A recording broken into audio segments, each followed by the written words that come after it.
وكان الأطباء قد أيسوا والديه، عمر 10 سنوات. لحد الآن الفيديو موجود، ممكن تشوفون الصورة. أبوه جابه، خلوا هذا الولد هنا. ما كانوا هم من مذهب أهل البيت، لا، من إخواننا من باقي المذاهب.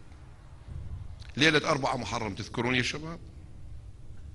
هنا أنتم توسلتوا ورفعتوا إيدكم: أما يجيب المضطر إذا دعاه ويكشف السوء، وطلبتم الشفاء للمرضى، ومنهم هذا الولد 10 سنوات.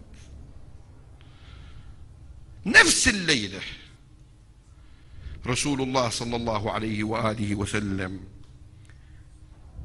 بعد ما أعطينا لهذا الولد من تربة أبي عبد الله الحسين، نعم أقولها بقوة، أقولها. أدري الآن بالمواقع ذول النواصب راح يقبصوها أن الفاري يقول للناس أكلوا التراب. أنا ما قايل أكلوا التراب، أنا قلت قال رسول الله إن الله عوض ولدي الحسين أن جعل الشفاء في تربته. والشفاء في تربته مو معناه تاكل كيلو تراب، إلا إذا عقلية فرد واحد ما يفهم.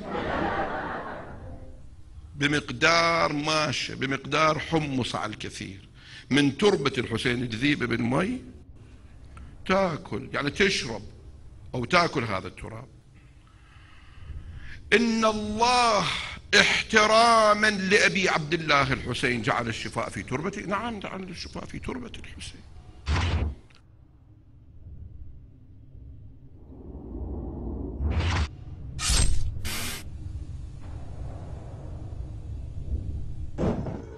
النبي هو الذي تنبه بالتنقيط بنقطة باء البسملة قبل أن ينقط القرآن رسما وكتابة،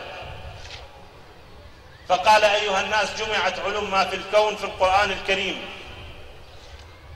وجمعت علوم القرآن الكريم في الفاتحة، وجمعت علوم الفاتحة في البسملة، وعلوم البسملة بالباء، وعلوم الباء بالنقطة، والنقطة هي علي بن أبي طالب.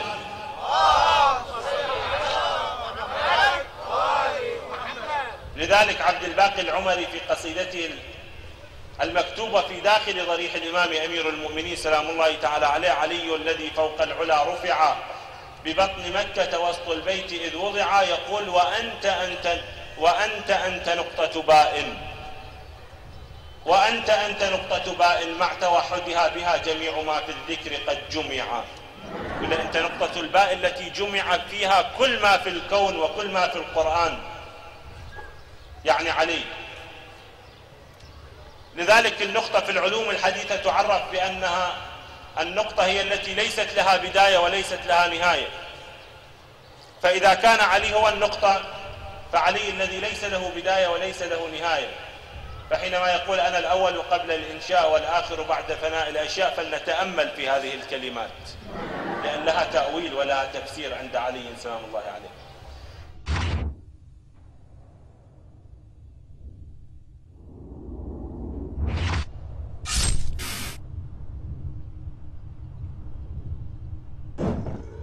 في سورة المدثر اقرأوا هذه الآية: كلا والقمر والليل إذ أدبر والصبح إذا أسفر. يقول إنها أهل البيت يقولون الضمير يرجع إلى فاطمة الزهراء سلام الله عليها، لأنه إنها ما يعود الضمير للنار، لأن الله يقول إنها نذير للبشر. فتأملوا العبارة، نذير للبشر، ما ممكن النار تكون نذير للبشر. النذير يجب أن يكون بين الناس، النار ليست موجودة هنا حتى تكون هي نذير للبشر. تأملوا أحبتي، ما ممكن تكون نذير للبشر إلا فاطمة سلام الله عليها، هي ابنة النذير. هذا نذير من النذر الأولى، وهي تقول: أنا ابنة نذير لكم بين يدي عذاب شديد. إنها لإحدى الكبر، أنا قدمت وأخرت عفوا، إنها لإحدى الكبر يعني جمع كبرى، لقد رأى من آيات ربه الكبرى. ففاطمة هي إحدى الآيات الكبرى التي رآها رسول الله صلى الله عليه وآله وسلم ليلة الإسراء والمعراج. إنها لإحدى الكبر نذيرا للبشر. بعد يقول: لمن شاء منكم أن يتقدم أو يتأخر. اللي يريد يتقدم إلى الجنة، إلى الله، إلى رضوان الله، إلى النجاح، إلى النصر، إلى التوفيق، في الحياة يتمسك بفاطمة عليه السلام، يطلب رضاها، يطلب رضاها. أحبتي،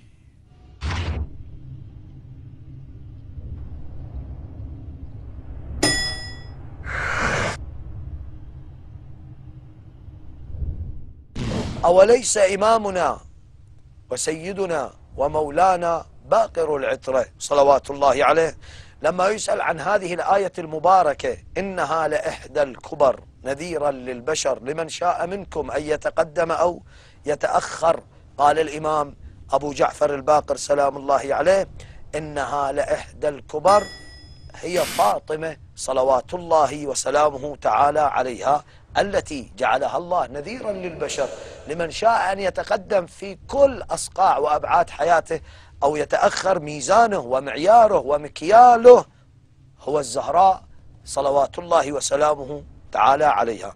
ولذلك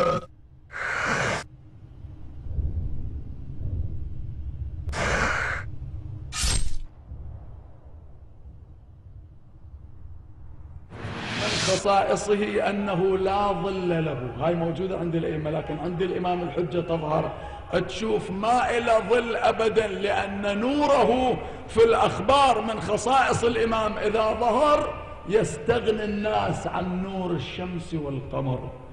هذا شيء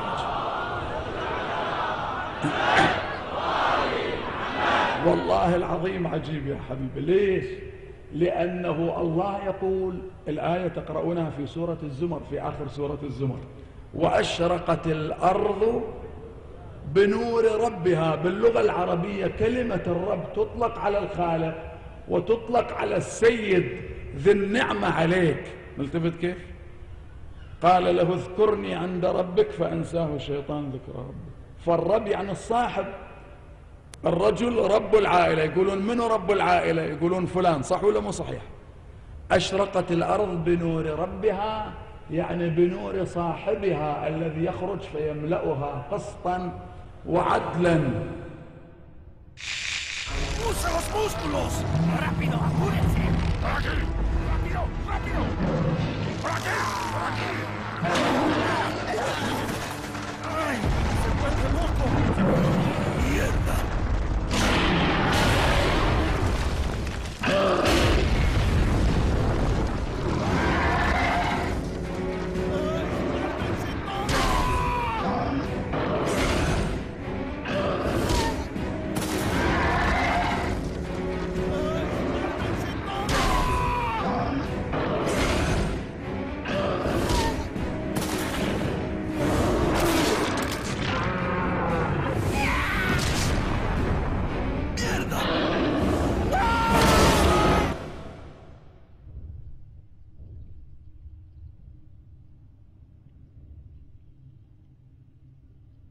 وأشرقت الأرض بنور ربها ووضع الكتاب وجيء بالنبيين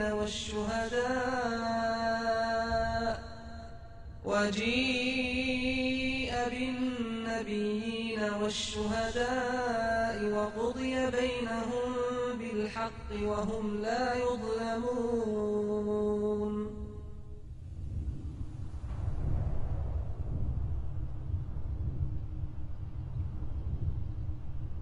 تلاحظون؟ قل إن أصبح ماؤكم غورا فمن يأتيكم بماء معين. الماء يعني الإمام سلام الله عليه، إنما أطلق عليه الماء لأن الله يقول وجعلنا من الماء كل شيء حي، وحياة القلوب والعقول والحياة الأبدية مرتبطة بالإمام صاحب العصر والزمان. ولذلك